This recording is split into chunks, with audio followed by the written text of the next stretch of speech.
Well, y'all, I'm in a place I've never been before. It has been rough. Here is this year's deadhead. Beautiful. 3 or 4 year old, given the size, I say 4. Size of circumference there, right at the pedicule in this area. And an absolutely beautiful deadhead. Good Lord, I don't have to clean it. It's just fabulous. Show you this drainage ditch. I walked through a marsh. My boots are utterly soaked. Jeans too. This is engineered for the most part. I think it was planted forest land. And then they've engineered this to where the water pretty much soaks into the marsh. And then here's drainage ditches. And I'm getting real close to where the road's at, but isn't that just beautiful, kids? And if I sound beat up, guys, I am bleeding. I am cut up. Not bleeding as much, the water's kind of, and sweat's washed it away, but I have walked right in some nasty thorns, so that's fabulous. I'm gonna end this clip and keep on hiking. So I got a long ways, but that's just fast. I just stumbled on this, and before I even thought to even whip out the camera, I just picked it up like, oh my God, a fresh deadhead. Isn't that fabulous? But all this shed hunting, should be rough. Okay. It can be rough. It's a good way to stay in shape. All right, I'll talk to you guys in a bit. Have a nice one. Bye. Well, y'all, I'm in an area I haven't been in since the floods of late August and Hurricane Harvey. I just found a fresh deadhead, and I mean, this is coyote kill. And the first time I came upon this, just kind of give you an idea of how I think. So I didn't know if this was a poacher kill, because, you know, when you see a bigger deer like this, that's very indicative of what poachers, like, okay, don't see a head immediately, but I'm going to start circling and looking. And lo and behold, boom, right there. And from the first look, this is, and it's only been out here, see, it's got a lot of flesh on it. It's been raining a lot too. So this is, the coyotes most likely ate that cartilage. They can do that. They do that. Looks like a 3-year-old.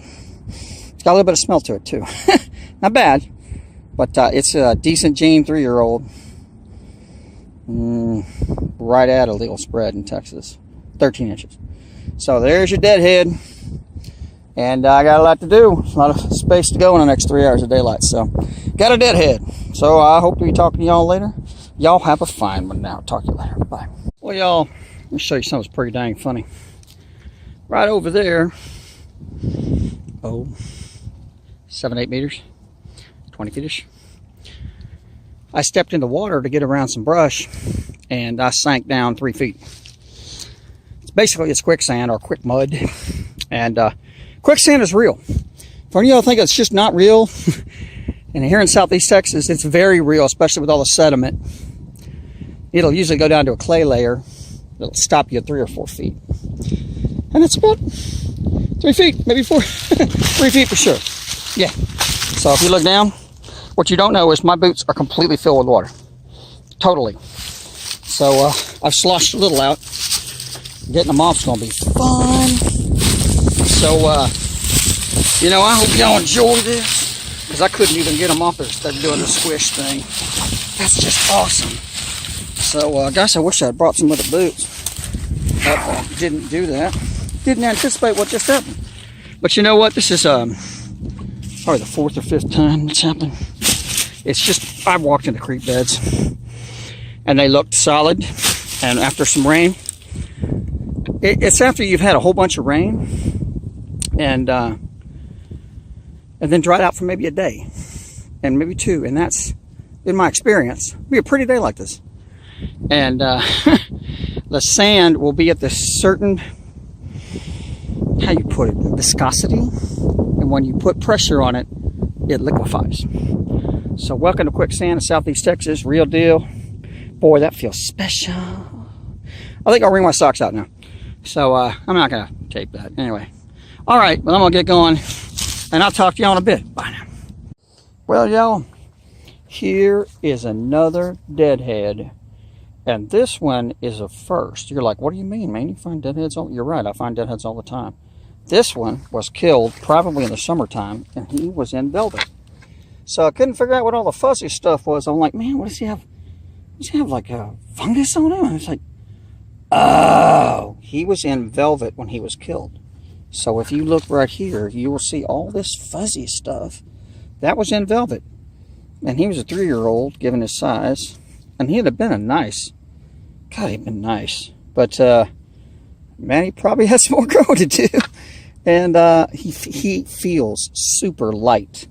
Because I think when he was in velvet, you know, he wasn't finished growing. So this is really light. It is. It's really kind of funky. So, first time, got a deadhead number 3 in 1 week. There's a deadhead in velvet. So around here, they shed their velvet in late September, October. And so he was killed September, and probably in the summertime. So anyway, there you go. Deadhead number 3, not an antler one. In this area, I know there's going to be some earlies, but I haven't found one. So I've been on a dry. But man, it has been, you know, this is not unusual, guys, for in the late winter to go and find all the coyote kills. Because the coyotes are going to go and get deer. Now, this case, maybe not, but a lot of times they'll go get these bucks that are tired out. They've been running around in the rut, and they are exhausted, but they don't have the gas to outrun them. So the yotes go and get them. So I got to get going. I'm losing daylight, and I will be talking to y'all later. There is another deadhead. Man, I'm trying to give me an antler. Anyway, I'm grateful for what I got. So I'll talk to y'all later. Y'all have a nice one. Bye now.